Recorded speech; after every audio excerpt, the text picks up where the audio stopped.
Dunia keris bagi kerabat perkerisan yang menggemari Tosanaji tentu tidak asing menggunakan nama keris yang satu ini.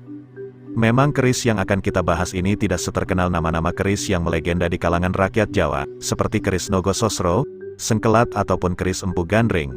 Akan tetapi, keris ini memiliki riwayat yang jauh lebih mengerikan karena jumlah korban yang meninggal akibat keris ini lebih banyak. Iya, keris yang akan saya bahas kali ini merupakan keris Kiai Kanjeng Margopati. Menurut kisahnya, pada zaman Sultan Amangkurat I Kerajaan Mataram Islam, ada sebuah batu meteor yang jatuh di sebuah desa. Batu meteor tersebut menimpa sebuah rumah yang berakibat 7 orang di dalamnya meninggal dunia.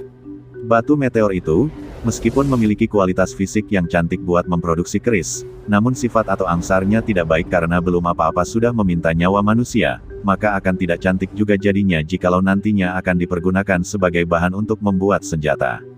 Meskipun demikian, Sultan Amangkurat I tetap bersikukuh meminta dibuatkan sebuah keris yang berkualitas buat senjata pribadinya atau piandel. Karena takut ancaman sang Sultan, Empu Madrim terpaksa membuatkan keris menggunakan bahan yang sifatnya tidak baik tersebut. Meskipun dengan berat hati, sang empu mulai membuat keris menggunakan besi Kumboyono sebagai bahannya. Jadilah sebilah keris pusaka yang hitam kelam dan sangat pekat, Luk 9 menggunakan pamor mirip yang sangat tepat. Tampak menyala bagai api yang tak kunjung padam. Jadilah sebuah keris yang kemudian diberi nama Kiai Kanjeng Margopati. Namun apa yang dikhawatirkan oleh sang empu akhirnya terbukti. Setelah menyandang keris itu, kekejaman Sultan Amangkurat pun makin menjadi-jadi. Adalah putra Tumenggung Pesingsingan sebagai korban pertama Kiai Margopati. Karena ketahuan menjalin kasih dengan putri sang Sultan, ditikamnya, dan dibuang jenazahnya ke sungai hingga kemudian jenazah Tumenggung itu ditemukan Ki Ageng Sela. Jenazah itu kemudian diangkat dan dikebumikan di daerah yang kemudian hari dinamakan sebagai Batangan.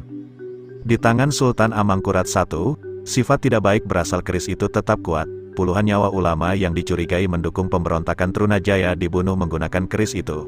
Tak hanya itu, puluhan selirnya sendiri pun tak luput dari kematian karena dicurigai kesetiaannya terhadap sang Sultan, dan semua itu juga dibunuh oleh Sultan Amangkurat I menggunakan keris Kiai Kanjeng Margopati.